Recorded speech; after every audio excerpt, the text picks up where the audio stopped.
back to another Valley Sports Plug Phoenix Suns recap for March 8th through March 19th, 2023. I'm Chris Patrick, and with me as always is my man Michael Benjamin here to break it all down for you.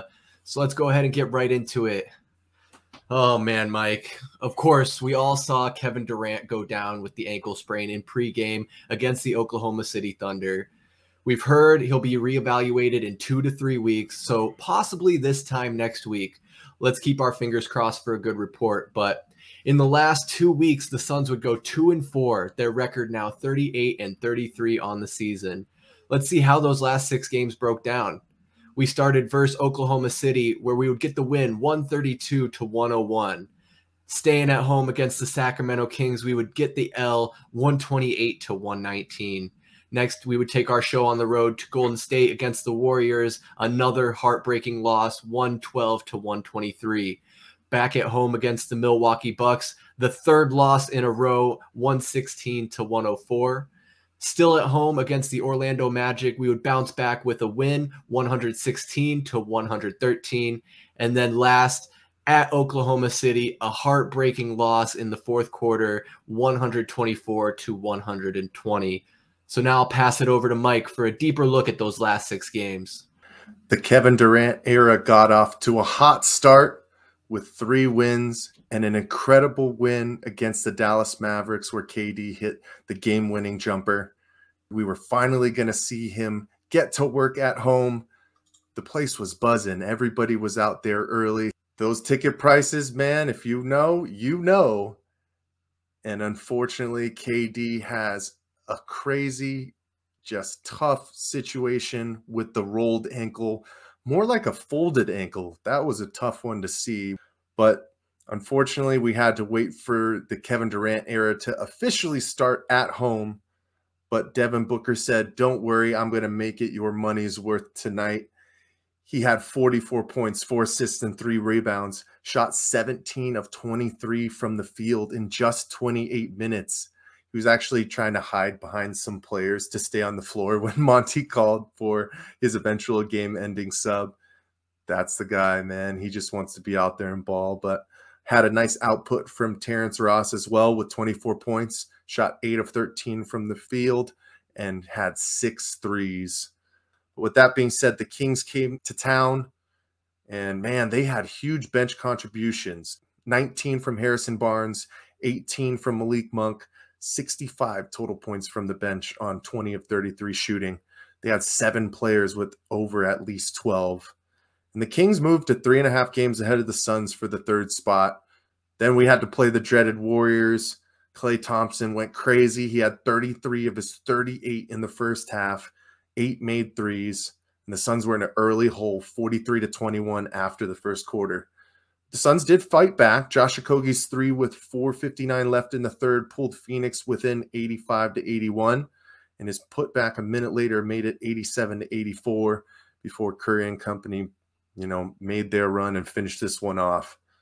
But things got heated in the closing minutes. JaMychal Green and ex-Warriors guard Damian Lee received a double tech with 1:12 left.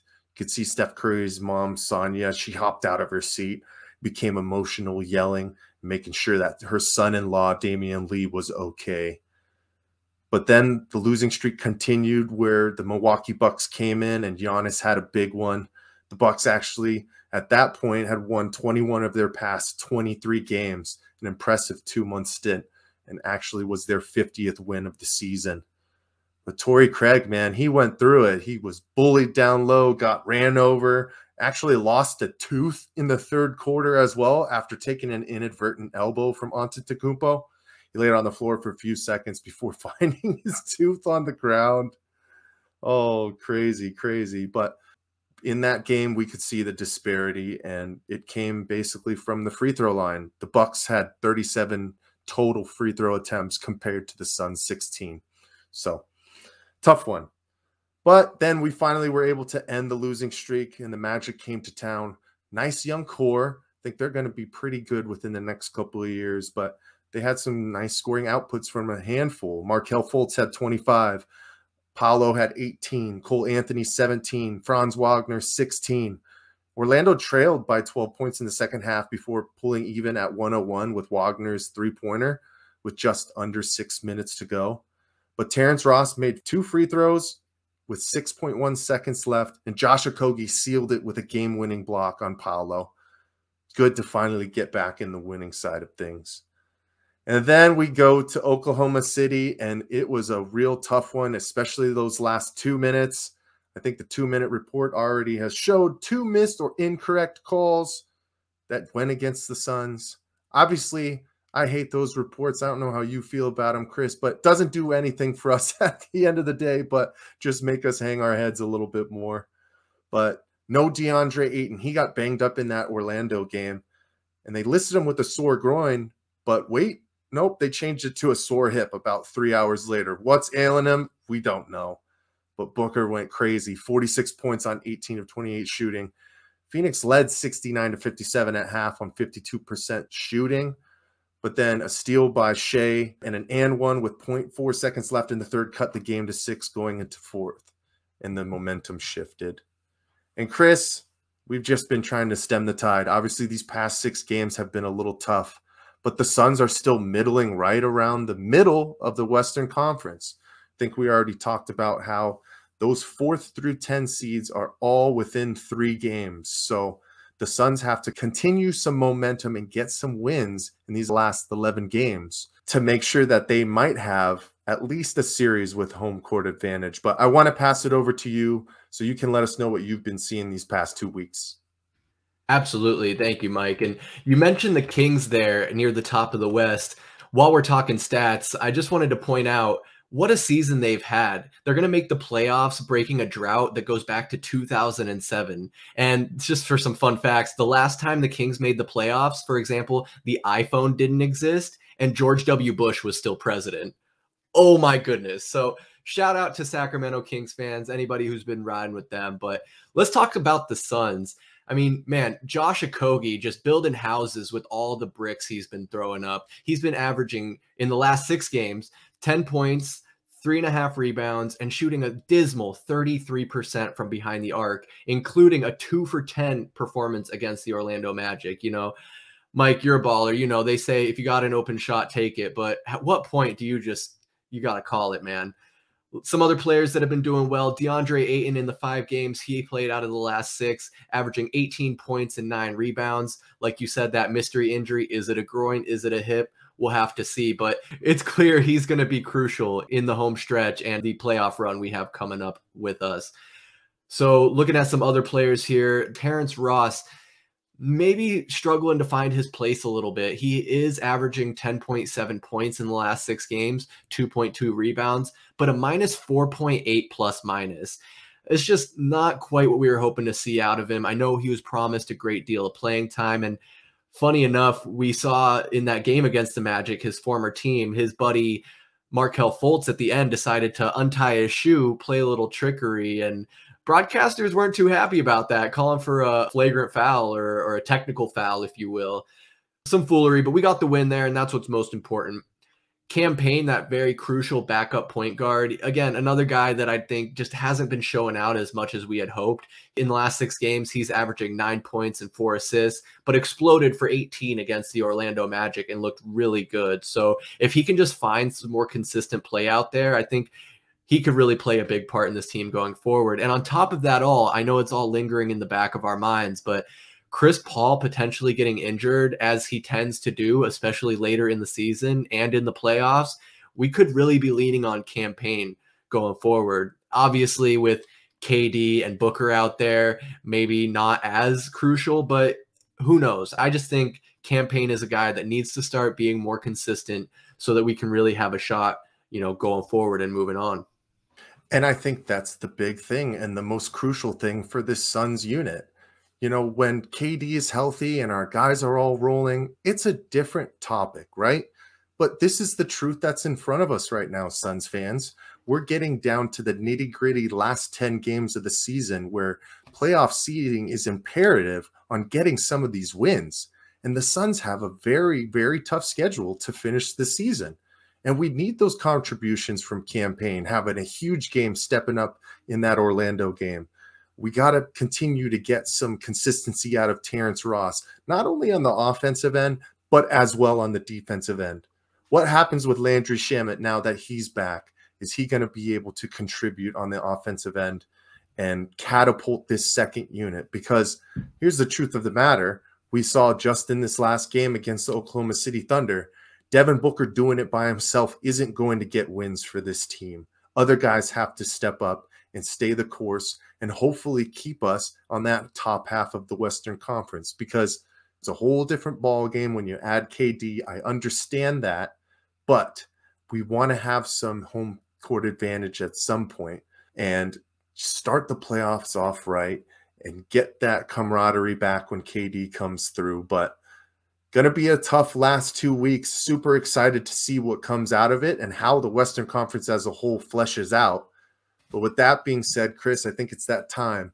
I got to know who your player of the recap is. So who's it going to be?